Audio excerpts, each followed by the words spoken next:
আইসিইউতে নেওয়ার পর আমাদের বাচ্চা তারা জীবিত দিতে পারলো না। 11টা বাচ্চা নিছে, 11টা বাচ্চায় জীবিত মৃত্যু আসছে।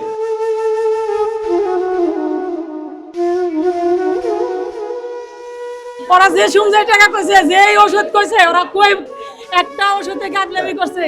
ওরা কইছে শিলি, আমি কই আমার ভালো শিলি দিবেন। আমার কোনো জিনিস জানি নিশ্চয় না, হ্যাঁ তো কয় নাই, ওরা আমার কাছে কিছুই কয় নাই। আমি ভালো বাচ্চা ধর নিয়ে যাই, তখন আমার বাচ্চা সুন্দর কান্দা করলো। ওই আনা সিজে ঢুকলো, হিসেবে বাচ্চা কান্দে। ভাই কয় নাই রে বোন, আল্লাহ আমারে নিয়ে গেল না কে রে, আল্লাহ রে আমি কি জবাব দিব, আমি বাইতে গনে কি জবাব দিব, বাইতে যাই রে আল্লাহ রে। করোনা বা যে কোনো ভাইরাসের এগেইনস্টে ফাইট মানি ব্যাকট্রলের লেফট রাইট। আমার ওই হাসপাতাল নিয়ে গেতাম, আমি ওই শিশু হাসপাতাল নিয়ে গেতাম, আমি শিশু হাসপাতালে। আপনারা আমার ইয়ে করে কি করবেন, কোন কি করবে? আমার তো মাইরা আলাইছে, আল্লাহ আমার নিয়ে যায়। আমার বাচ্চা যে কান্না করছে তারা কোনো কিছু করে নাই।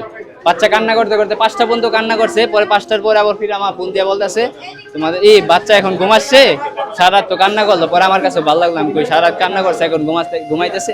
পরে আমি আবার একটু রেস্ট নিতেছি নিচে বইয়া। পরে মা আবার ফোন দিয়ে বলতেছে 5:30টার পর দিয়ে আর কি ফোন দিচ্ছে। ফোন দিয়ে আবার বলতেছে কি বাচ্চার অবস্থা ভালো না, উপরে আইসিইউতে নিতে হবে। পরে আমি সাথে সাথে আইসা উপরে দৌড়ায় লয়ে গেছি আইসিইউতে নেওয়ার পর আমাদের বাচ্চা তারা জীবিত দিতে পারলো না। এরপরে যতটি বাচ্চা নিচে উপরে 11টা বাচ্চা নিছে, 11টা বাচ্চায় জীবিত মৃত্যু আসছে। এখন আপনারা ভিতরে যান, মানে আমরা নিজেরা থাকা পারতেছি না, কি একটা মানে বিষাক্ত গ্যাস কিরকম জানি আসতেছে। ওখানে বাবুগুলা কি কষ্ট করে আছে, মানে ওনার নার্সরা ওনাদের দায়িত্ব না, এটা দেখবে না তারা, এটা কোনো পরিকল্পনা কিছু করে না, দায়িত্ব পালন করে না। দায়িত্ব পালন করে না। দায়িত্ব পালন করতে তো আমি আমার বাইকনাকে নিয়ে আমি জীবিত রাখতে পারতাম, এখন তো মৃত্যু আমার বাইক। এটা আমার বাইক না, আমার ছোট বোনের ছেলে।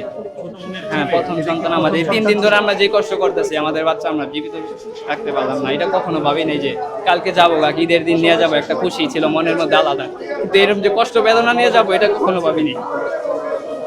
আমাদের সুস্থ বাচ্চা ছিল পুরো আর কি, ওই আপনাদের ওই ভিতরে আর কি সমস্যা ছিল, আমরা তো এটা বুঝতে পারি না, এরা বুঝে নাই।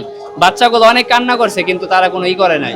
পরে 5টার দিকে বাচ্চা একেবারে মানে কান্না অফ হয়েছে, তারপরে আমার ফোন দিছে, তারপরে আমি উপরে নিয়ে গেছি আইসিইউতে, কিন্তু নিয়ে আমি বাঁচাইতে পারি নাই।